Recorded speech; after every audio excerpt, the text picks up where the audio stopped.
โอเคสบายดีเด้อสบายดีลูกค้าเนาะทุกคนเนาะ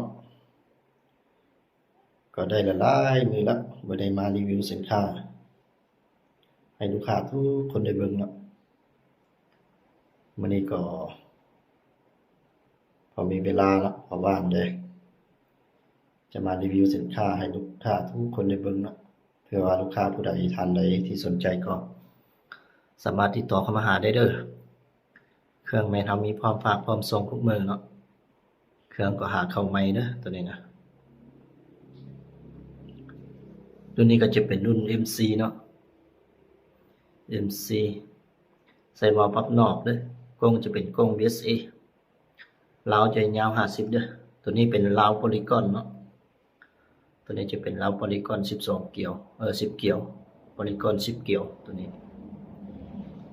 นี่จะเป็นราวโพลีกอนราวโพลีกอนก็ตามที่ลูกค้าฮู้เนาะผู้ใส่ก็ฮู้ผู้บ่ทันใส่ก็ยังบ่ทันฮู้ซะ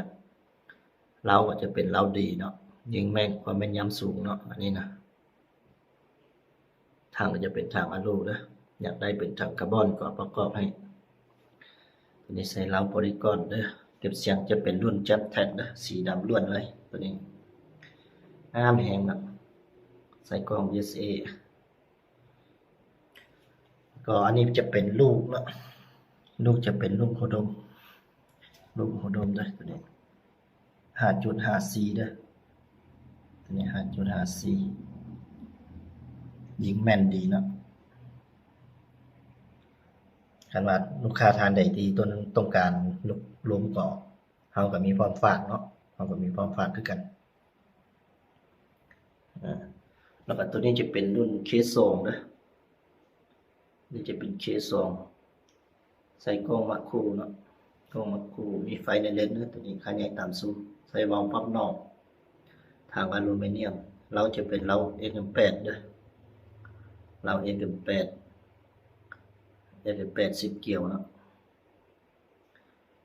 ส่วนหลายใน10เกี่ยวเขาจะยิงความแม่นยำมันจะได้กว่าเนาะความแม่นมันจะได้กว่า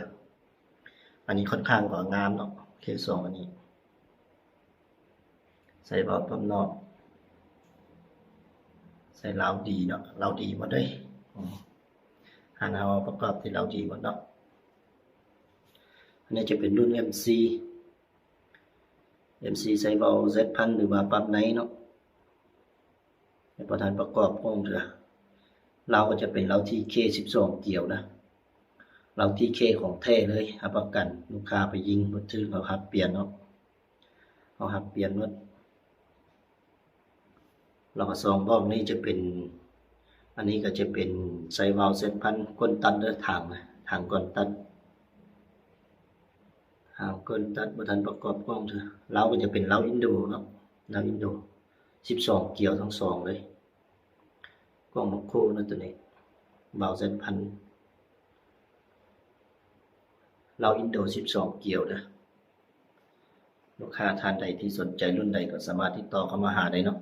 เครื่องแม่นเฮามีพร้อมฝากคู่มือเนาะส่วนอันนี้ก็จะเป็นสูบเด้อ